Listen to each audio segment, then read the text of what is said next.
All right, guys. We are here today at Staking Summit 2025 again in Dubai, and with me is Brian. Brian, thanks for being here and thanks for sharing your wisdom. Brian, you are at Chorus One. Could you explain us a little bit more how you personally got involved into crypto and what Chorus One is doing in the ecosystem? Yeah, of course, absolutely, Eric. So I learned about Bitcoin 12 years ago, Yeah. and I was Quite a time. yeah, quite some time, yeah, and I was interested in kind of libertarian ideas. I had some aversion to too much control, and so the idea of having a financial system that's global and it's open and where people can really control their own assets. And have full ownership and, sort of do what they want without any restrictions was very appealing to me. So I immediately went like all in on crypto. I was also interested in, what are other people doing, besides Bitcoin? What are other ideas? What could be the next thing? How could you develop this further? And of course, even at the time, the idea of proof of stake was there. Right? It existed already then. And it made a lot of sense to me, even though the projects at the time were still immature. But then I kind of got involved in some of these early proof of stake networks and efforts. So I was a chief operating officer of the Cosmos project in 2017. So when it started and when we did the token sale. So I was working there on one of the first proof of stake networks.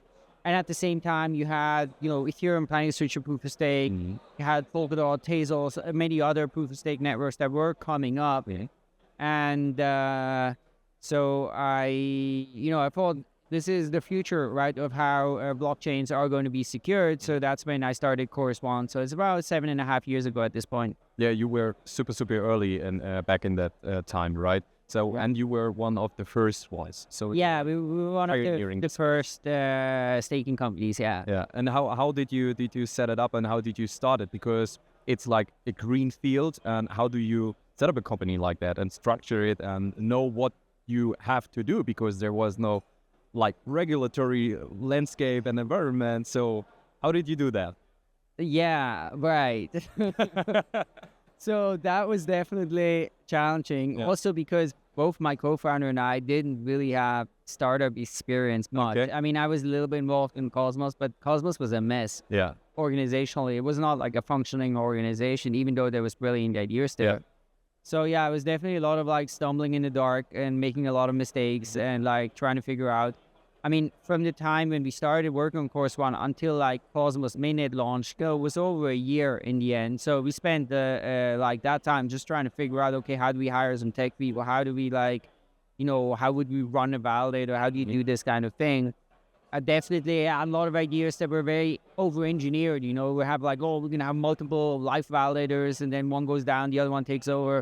In retrospect, not really necessary. So we made many mistakes. It's part of the progress. But of course, that's where being early also affords you the ability to make some mistakes. Yeah. But yeah, I mean, it's definitely been a great journey with a lot of huge learnings. Yeah, I can imagine. Crypto, I know that the time in crypto flies by because it's super dynamic. Yeah, like 7 years, it's like 14 years of traditional business, right?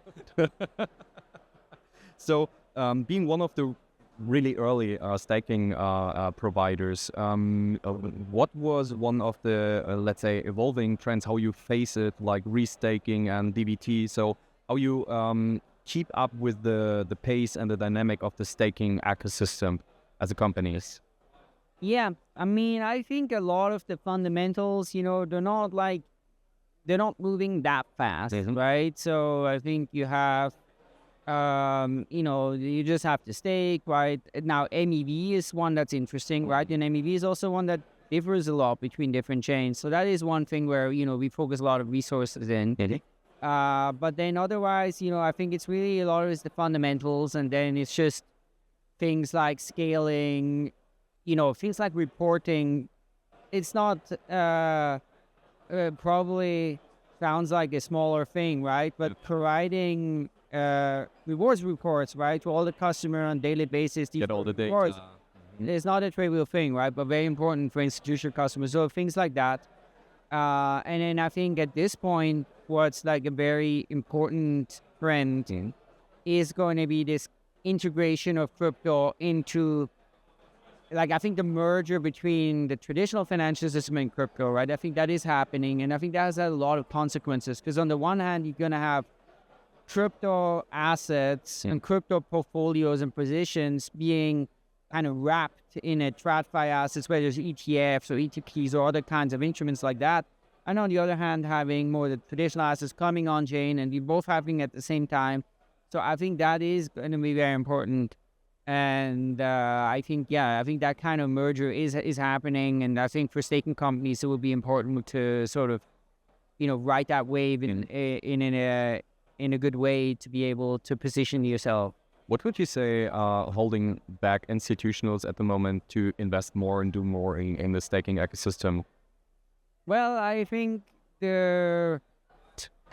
certainly a big factor has been the price, the kind of bear market, right, that we've seen outside of Ethereum, outside of Bitcoin, right? So, of course, I was, I don't know if you saw my presentation, but I had this slide where you have like, okay, this is total, the crypto market that's secured by proof of work and then by proof of stake.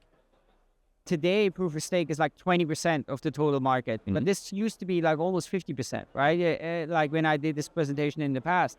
So proof of stake assets have, lost on a relative basis to Bitcoin. And so I think then, of course, a lot of institutional investors, they're just like, let's just do Bitcoin, right? So I think we really need to see a lot more, appreciation of these assets, which I think is in the end does require actual usage, right? It does require actually seeing apps on these chains launch that really take off. And then I think we will see a lot of revenues being generated. And then I think the real institutional interest will come. I think in the short term is probably mostly going to be focused, the institutional interest regarding staking, I think is mostly going to be focused on Ethereum and Solana. But then if those things happen, then I think it hopefully we'll get to the point, right, where you have lots of staking chains that generate real revenues and that then, there's going to be real demand for these assets. Okay. What would you give an advice to people that's now starting a new staking company? What is your learning? What is the best advice you can give these people? I mean, I wouldn't do it, to be honest, because it's, at this point, it's a pretty mature industry, and it's very competitive, and to enter it now, I mean, I think the only way I would recommend somebody to enter the staking industry now is if you have like some kind of massive advantage, right? So, I mean, to give an example, I think maybe two companies that have had, success in staking that came from like the last 3 years. I think one is Galaxy and maybe another one is Twin Stake. And I think Galaxy, of course, they have the combination with the whole lending business and OTC, and, they administered the FTX Solana estate, and then they're like, oh, well, all this is there. They literally, people not allowed to move it elsewhere. So obviously then you can go just do the stake. So I think they've had some of those advantages. Twin Stake is part of like Brevan Howard. They're very connected in the like traditional finance. So I think you have to have some advantage, like some huge unfair advantage. Otherwise, I think starting a staking company now would be like really stupid decision. Like you have to go. I think if you want to start a company, I mean, I would never, like if I was today, there's no way I would start a staking company, right? What would you start? I don't know. I would like, I think, but I would always want to go somewhere where, like in the end, I think to start a company personally, I would feel like, okay, I want to have something I'm passionate about. Yeah. And I think it's going to be really big, but today it's really small and no one's paying attention. And, and you take that bet, right? And maybe you're wrong, maybe you're right. But at least those would be the kind of things that I would look for if I started another company. And that's not staking today. Maybe there are some kind of, but who knows, right? Maybe someone has a very unique approach, totally new way of thinking. I don't know, some kind of big breakthrough innovation. Yeah. Seems unlikely, but maybe, right? And then that please let me know what it is so we can do it, or maybe join us or something. Perfect. So like maybe something like Bitcoin staking. Well, Bitcoin staking. I mean, I guess there's again different things. Right? When you staking, right, you have first of all the protocols that enable staking. Now, of course, there's also many now of Bitcoin. You have, of course, Babylon, but I heard Stacks is doing Bitcoin. So everyone's, a lot of people are doing this in some other ways. And then you also have the people running the infrastructure for it, But the infrastructure is not really any different, right? The infrastructure is kind of the same thing, right? You just run some chain. And, the protocols, it's the big issue around restaking, right? Because the issue with restaking is if you launch your chain, do you really want to, how much are you willing to pay in your own token to, some other person, some other party that provides a bunch of capital to, secure your network? Well, the answer is as little as you can, right?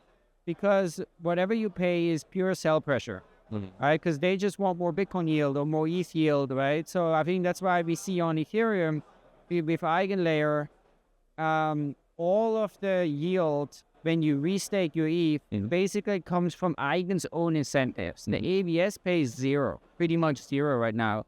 And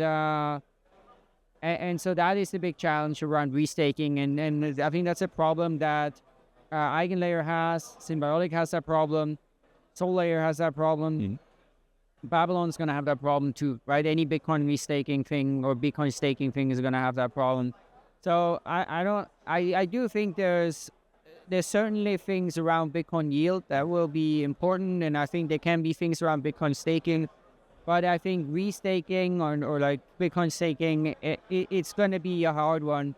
I mean, to give an example, to sort of illustrate this, today, if you look at Aave, you have around $4 billion worth of Bitcoin in Aave, so WBTC, right?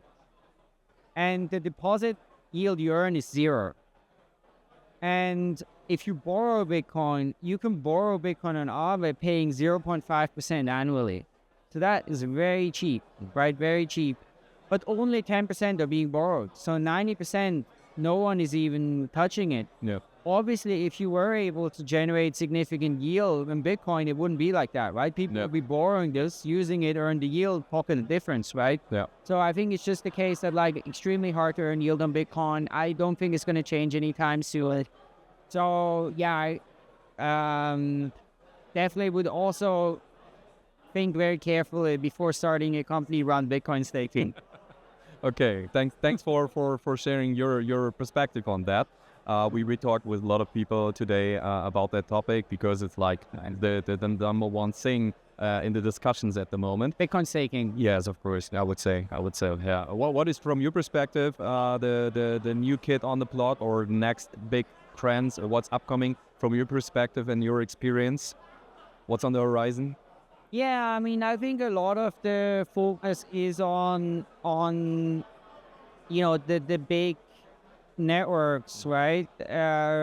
We recently went through an exercise of offboarding 15 different networks, because we were running a lot of networks. So many are just not making any money, right? Yeah. So I think for us, Solana is a big focus, and I think we'll remain a big focus. And things like Ethereum and Sui and Mona, maybe some upcoming ones, right? And then I think the other thing is much more on the distribution side. So focusing on this kind of TradFi integrations and partnerships, and focusing on maybe working with things like fintechs and different wallets and all these kind of integrations. I think that's where a lot of the upside is. But those are also going to focus mostly first on on Solana and on ETH, when some of the main assets. Okay. And then with regards to staking, I don't see like super much innovation. Of course, there's a restaking thing, but that's gonna take a long time to play out. I think the kind of DeFi merging with staking, I would say I'm fairly bullish on. Where you can, to give an example, maybe you could like stake just and then borrow. Let's say you borrow stable coins against your stake position, and if you can borrow cheaper than what you can earn yield on, maybe you could then say like, hey, you borrow 100, you stake 100, borrow 50, use it in some sort of stable coin thing. Okay, now you have to worry about the downside if you get, but maybe you can hedge this in some way. And I think there could be products like that to enhance staking yields that could be pretty interesting. And I think DeFi is an area where, there's just a lot of cool things still happening, a lot of innovation there. Perfect. What would you say? What is your highlight so far for Staking Summit, and what is on your agenda for maybe tomorrow? Highlight. I mean, it's just seeing a lot of familiar faces. It's like Family gathering. Yeah. It's coming all together again in a different place. Tomorrow, I don't know. I'm going to be here quite a bit, so maybe there are some thoughts. I'll see. I have a bunch of meetings here, so definitely looking forward to spending more time here tomorrow. Yeah. Okay. Perfect. Is there anything at the end you want to share with the audience? Any special resources, updates from maybe products you're? Yeah, for sure. I mean, please first of all, get in touch with me if you want to. So at CraneBF on Twitter, or like Chorus One, reach out. I mean, in terms of and then, you get in touch if you want to stake yourself, or maybe you work for an organization, right? And you guys have some sort of staking needs. And then, we have a lot of interesting products, whether it's ETH staking vault, leverage ETH product, Solana, right? Or also running white label nodes for different parties. We've been putting a lot of work into a TON product, so we have great TON staking product. So yeah, please just get in touch. We'd love to talk. Perfect. Then, guys, reach out to Brian. Thanks for being here today. Thanks for being at the Staking Summit, and hopefully see you next year. Yeah. Oh, no, at the end of this year in Buenos Aires, right? There's the next one. You guys My fault. Twice this year. Yes, of course. Since you guys are stepping it up. Yes, of course. Perfect. Thank you so much for being with us. No bear market here. Yeah, no bear market at all. Okay, Perfect. thanks so much for being with us. Bye-bye.